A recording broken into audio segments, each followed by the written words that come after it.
Assalamualaikum. My name is Muhammad Hassan Hafiz bin Jamaluddin. My metric number is TB21035 and my partner names is Muhammad Aminuddin Iqbal bin Syuhaimi, TB21034.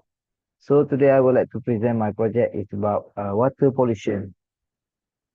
So overview of the water pollution is the pollution of the river, groundwater, drinking water by chemical, garbage, and microbe.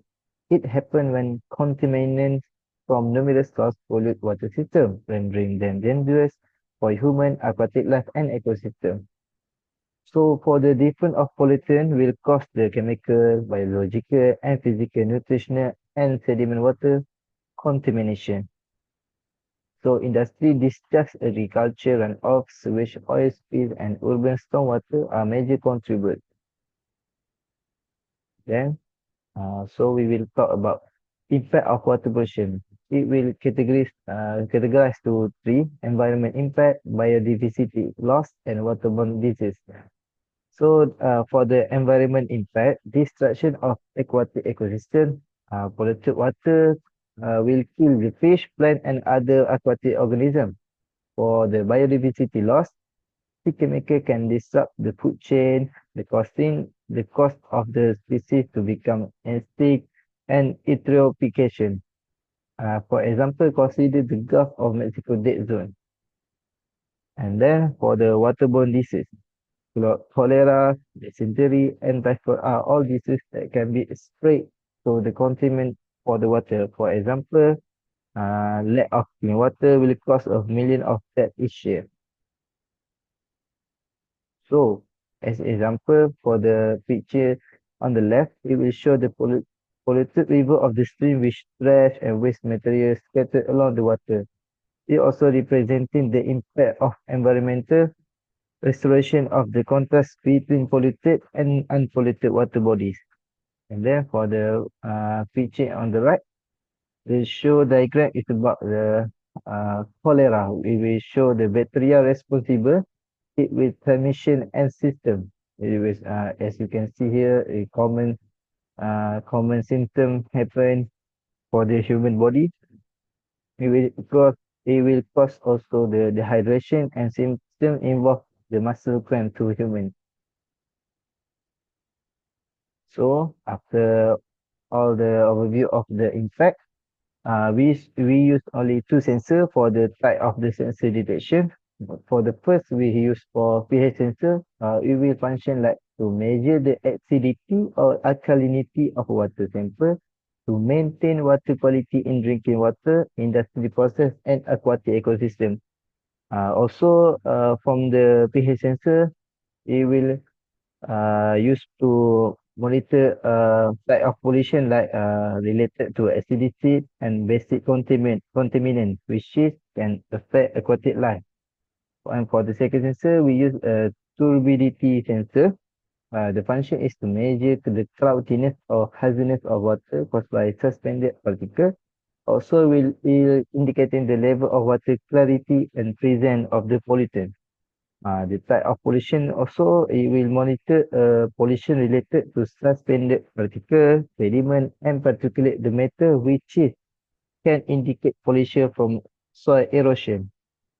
So here is for the working principle in pH sensor. Okay, here, as you can see in this diagram, is a part of the pH meter. As you can see here, the weight of gel in situation, heavy wheel glass, and soil portion of the unknown pH. So a pH sensor measures the acidity or alkalinity of solution by detecting the concentration of hydrogen ion H plus in the water. As you can see, the right picture for the diagram is for the pH scale 0 to 14, and the 14 is for the basic drain cleaner, and the 7 is distilled water for the neutral, and the acidic battery acid like pH value is becomes to 0.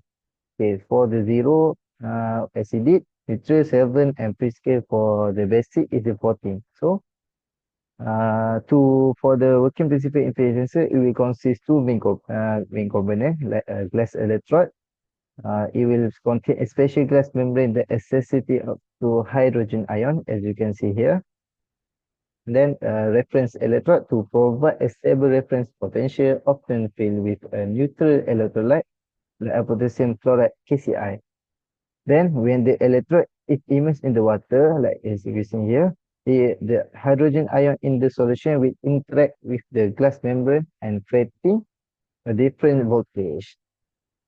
So here is the step to measure pH temperature. For the first step, we keep the sample in the same temperature, adjusting the temperature if not 25, 25 Celsius, and then use thermometer and manually enter the temperature. And then we make a sample like uncover sample breaker. First, run the pH electrode in dionysus, then the water sample to avoid contamination, and always rinse the in waste breaker, not a sample. And then for the step 3, we measure pH. So for the measure pH, we fully submerge the electrode in sample, mix the sample gently, start the meter and wait 1 to 2 minutes for stable reading. And then repeat for more sample and repeat step for each sample, then always submerge the electrode to the same step for accurate result. And then clean and restore. Rinse the electrode with deionized the water, keep it in pH solution to maintain the condition. And also for the application used for pH, pH sensor is like monitoring water quality in river, lake, and wastewater treatment plant. Also, it will function like detecting for acid rain or industry charge. That's from my part. Thank you. Assalamualaikum. My name is Muhammad Aminuddin Ikabaram bin Suhaimi, ID number TB21004. I will continue my group presentation. Therefore, the theoretically calculation for the pH sensor, we get the equation from the Google's for the pH sensor equation, which is E is equal to E naught minus 2.303 RT over F times with pH, where E is equal to measure voltage, E naught is reference voltage, R is the gas constant, T is the temperature, and F is the Faraday constant. From the Google, we get the question. This is the example question. And for the first step, we need to write down the noise value. And for the second step, we need to substitute the noise value to the formula. And we get the value of the 0.05 9.8 V over pH. And the step 3, we need to multiply the step 2 answer with the pH and get the 0.41426. And for the step 4, we need to subtract value of E naught is equal to 0.25 volt, which the answer at the step 3. And we can get the final answer, which is the measure voltage is equal negative 0.164 volt. Turbidity sensor. The working principle of the turbidity sensor is to detect the cloudiness or haziness of water due to suspended particles, such as the dirt, algae, and other contaminants. A turbidity sensor determines how the cloudy water is by shining light into it and measuring the amount of light scattered by the particle. To use it, calibrate the sensor, dip it into the sample, and record the result. It is a simple yet effective tool for the monitoring water quality. The key component of the turbidity sensor is light source. A light beam is emitted into the water, usually infrared or visible. A detector determines the amount of light scattered or absorbed by the suspended particle. And the third component is signal processor, convert the light measurement to a turbidity sensor value. This is the main component for the turbidity sensor, which is turbidity detection module, turbidity sensor probe, and sensor slot. Step to use and measure the sensor. First, clean the sensor of dust and residue. Remove the sensor protective cap. The second step, use the calibration standard with the known turbidity values 0, 100, and 400 NTU to calibrate the sensor. The sensor should be dipped into 0 NTU water. The third step is set the sensor to the 0 NTU to verify accuracy. Repeat with the higher turbidity. Prepare the sample, get a clean beaker for the water sample, to distribute particle evenly, gently steam the sample. The first step is the light source and detector must be fully submerged into the sample to measure the turbidity. Hold the sensor steady for 10 until 20 seconds to stabilize the reading. The next step is record sensor or a device turbidity. The sixth step is wash the sensor with ionized water to remove the particle. The last step is avoid by wiping the sensor with the soft cloth. Store the sensor, keep the sensor in a clean, dry place, or in a cap with the storage solution.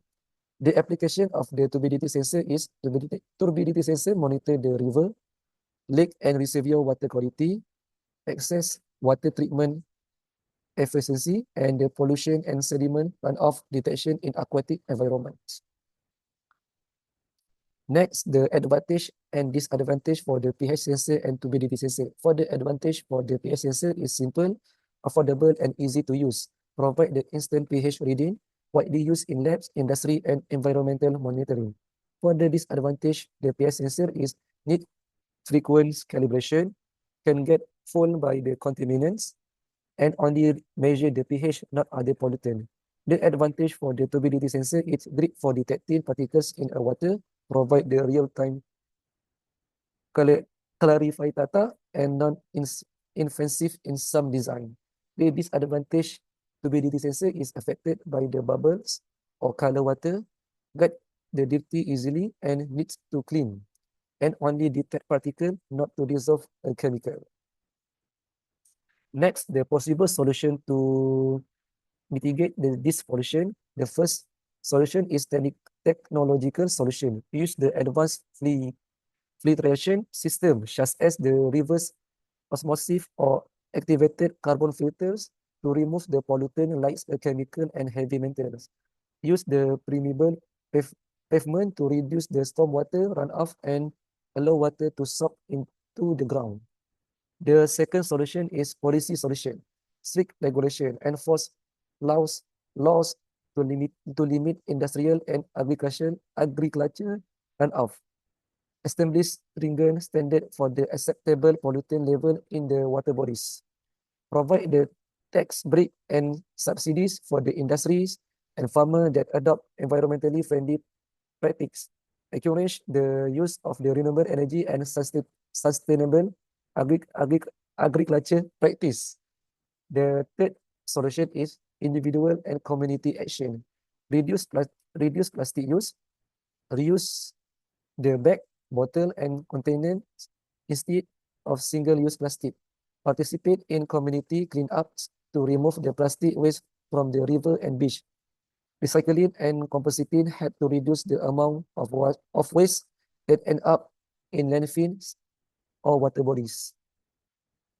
The conclusion for our project is water pollution is critical issues that affect both environment and human health. By using the advanced sensor like a pH sensor and turbidity sensor, we can effectively monitor and detect a pollutant in a water. pH sensor measure the acidity and alkalinity of a water to assess its quality. However, they require regular calibration, temperature sensitivity, and can be contaminated. The turbidity sensor detect the cloudiness in the water caused by the suspended particle. They provide real-time data but are affected by the water color and air bubbles.